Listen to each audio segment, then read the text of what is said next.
नमस्कार। जय हिंद दोस्तों। हम लोग समसामयिकी करंट अफेयर्स पढ़ रहे थे, जिसके अंतर्गत अक्टूबर माह की क्रॉनिकल को पढ़ रहे थे। और आज का जो टॉपिक है वह है सार संक्षेप।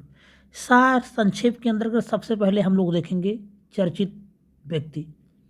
आगे बढ़ने से पहले एक बात और कहना चाहेंगे, जो भी वीडियो को पहली बार देख रहे हैं, वीडियो पसंद आए तो लाइक करें और चैनल को सब्सक्राइब करना ना भूलें। चर्चित व्यक्तियों में देखते हैं सबसे पहले सुरेश एन पटेल। एक चर्चित पर्सनालिटी रहे हैं सुरेश एन पटेल। इनको केंद्रीय सतर्कता आयुक्त, सेंट्रल विजिलेंस कमिश्नर के रूप में शपथ दिलाई गई है। कौन दिलाया है? तो राष्ट्रपति द्रौपदी मुर्मू ने राष्ट्रपति भवन में सतर्कता आयुक्त सुरेश एन पटेल को केंद्रीय सतर्कता आयुक्त की शपथ दिला दी है। इन्होंने किसका स्थान लिया? संजय कोठारी। ये सब कोई महत्वपूर्ण बात नहीं है, सिर्फ इतना याद रखेंगे कि वर्तमान में केंद्रीय सतर्कता आयुक्त, सेंट्रल विजिलेंस कमिश्नर कौन है? तो वह है सुरेश एन पटेल। महत्वपूर्ण पद होता है, यह महत्वपूर्ण पोस्ट होती है केंद्र सरकार के अंतर्गत, तो महत्वपूर्ण पर्सनालिटी बन जाते हैं सुरेश एन पटेल। आगे बात करेंगे जीके फैक्ट के रूप में। केंद्रीय सतर्कता आयुक्त केंद्र सरकार में भ्रष्टाचार निरोध हेतु एक प्रमुख संस्था है।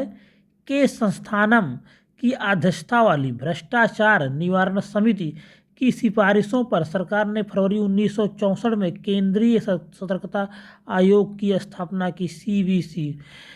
ये महत्वपूर्ण लाइन हो जाती है कि किस समिति के आधार पर सीवीसी केंद्रीय सतर्कता आयोग बनाया गया? के संस्थानम समिति की रिपोर्ट पर। कब बना था? फरवरी 1964 में। इस दो लाइन को याद रखेंगे। और एक और लाइन आई 2003 में, इसे सांविधिक दर्जा प्रदान किया जाना इसके महत्व को दर्शाता है।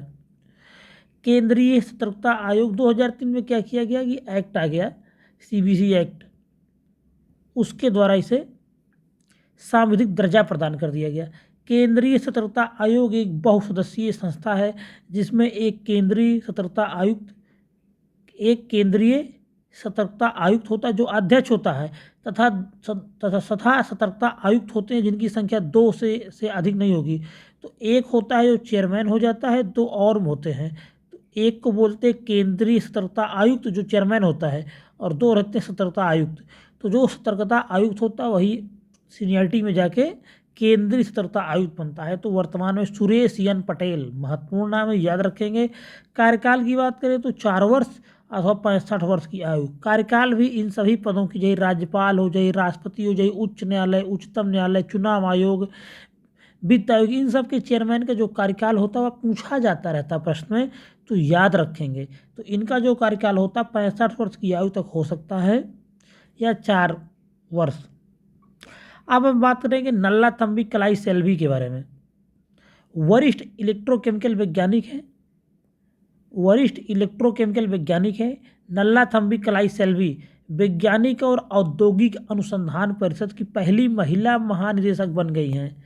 CSIR की पहली महिला महानिदेशक बनी है। तो बहुत महत्वपूर्ण हो जाता है कि CSIR वैज्ञानिक और औद्योगिक अनुसंधान परिषद, जिसका फुल फॉर्म है council of scientific and industrial research, CSIR की पहली महिला चेयरमैन कौन बनी? इस तरह से प्रश्न बन सकता है। तो वह बनी है नल्लाथम्बी कलाई सेल्वी, याद रखेंगे। बहुत महत्वपूर्ण पर्सनालिटी हो जाती हैं, क्योंकि CSIR एक बहुत बड़ा रिसर्च संस्थान है भारत सरकार का, तो याद रखेंगे। इनका जो वर्क क्षेत्र है वह लिथियम आयन बैटरी के क्षेत्र में इन्होंने बहुत काम किया है। लिथियम आयन बैटरी के क्षेत्र में बहुत काम किया है, इतना याद रखेंगे बस। रामधर सिंह है, चर्चा में रहे, कोई बहुत महत्वपूर्ण पर्सनालिटी नहीं है, छोड़ देते हैं इनको। इस तरह से अब देखते हैं नियुक्तियों के बारे में। ये तो चर्चित व्यक्ति हो गए सार संक्षेप के अंतर्गत। अब नियुक्तियां कुछ और देखते हैं। संजय अरोड़ा वरिष्ठ IPS अधिकारी हैं। संजय अरोड़ा ने दिल्ली पुलिस आयुक्त के रूप में कार्यभार संभाल लिया है। तो दिल्ली पुलिस कमिश्नर कौन बनाया गया वर्तमान में? यह भी एक फेमस पर्सनालिटी हो जाते हैं जब दिल्ली पुलिस कमिश्नर बनते हैं। तो संजय अरोड़ा IPS रहे हैं, याद रखेंगे। पूछा जा सकता है कि दिल्ली पुलिस कमिश्नर वर्तमान में कौन है? संजय अरोड़ा। बात करते हैं न्यायमूर्ति उदय उमेश ललित, भारत के 49वें मुख्य न्यायाधीश।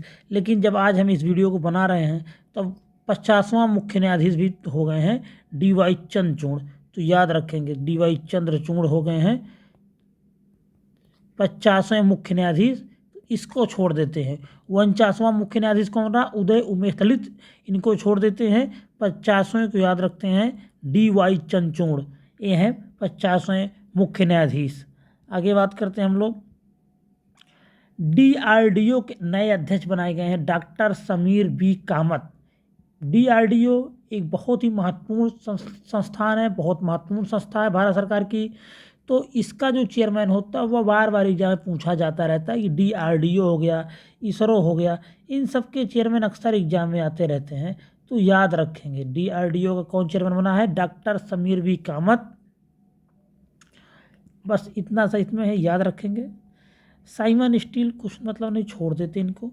जलवायु परिवर्तन पर संयुक्त राष्ट्र फ्रेम कन्वेंशन, इसको याद रखते हैं। तो UNFCC इसको बोलते हैं शॉर्ट में।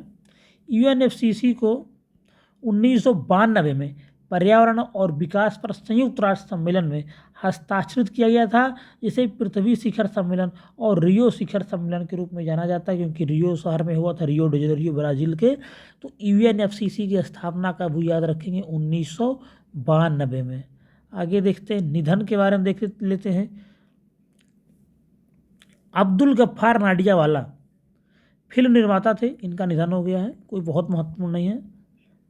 आगे बात करते हैं सैयद सिब्ते रजी, ये झारखंड के पूर्व राज्यपाल रहे हैं। सैयद सिब्ते रजी का लखनऊ में 83 वर्ष की आयु में निधन हो गया, वह हृदय रोग से पीड़ित थे। तो ये फेमस पर्सनालिटी हो जाती है, राज्यपाल थे। कभी कभी राज्यपाल जो निधन होता पूछे जा सकते हैं। और JPSC के लिए का तो महत्वपूर्ण हो जाता, JPSC और JSSC के लिए जो झारखंड की परीक्षा है उसके लिए महत्वपूर्ण हो जाता। समर बनर्जी बदरू के नाम से फेमस थे। भारतीय फुटबॉल टीम के पूर्व कप्तान समर बनर्जी का कोलकाता में निधन हो गया। तो याद रखेंगे, पूछा जा सकता है कि हाल ही में चर्चा में रहे समर बनर्जी किस खेल से संबंधित है या किस क्षेत्र से संबंधित है? तो फुटबॉल खिलाड़ी रहे हैं समर बनर्जी। आगे देख लेते हैं। राकेश झुनझुनवाला, नाम आपने सुना ही होगा, शेयर बाजार निवेशक राकेश झुनझुनवाला का 62 वर्ष की आयु में मुंबई में निधन हो गया।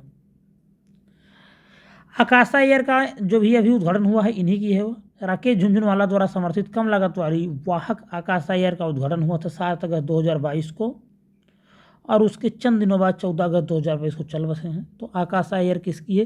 राकेश झुनझुनवाला एक बहुत फेमस पर्सनालिटी रहे हैं, शेयर बाजार निवेशक रहे हैं, इनके बारे में थोड़ा सा जानते रहेंगे। इसी के साथ सार संक्षेप में चर्चित व्यक्ति, निधन और जो चर्चित नियुक्तियां थी यहीं पे समाप्त होता है। आगे हम नेक्स्ट वीडियो में देखेंगे सार संक्षेप संबंधित कुछ और महत्वपूर्ण टॉपिक। अंत में एक बात और कहना चाहेंगे फिर से, जो भी वीडियो को पहली बार देखे, अगर वीडियो पसंद आई हो तो लाइक करें और चैनल को सब्सक्राइब करना ना भूलें, क्योंकि आपका चैनल सब्सक्राइब कर लेने में आपको कुछ नुकसान नहीं है, तो सब्सक्राइब कर लीजिए। धन्यवाद।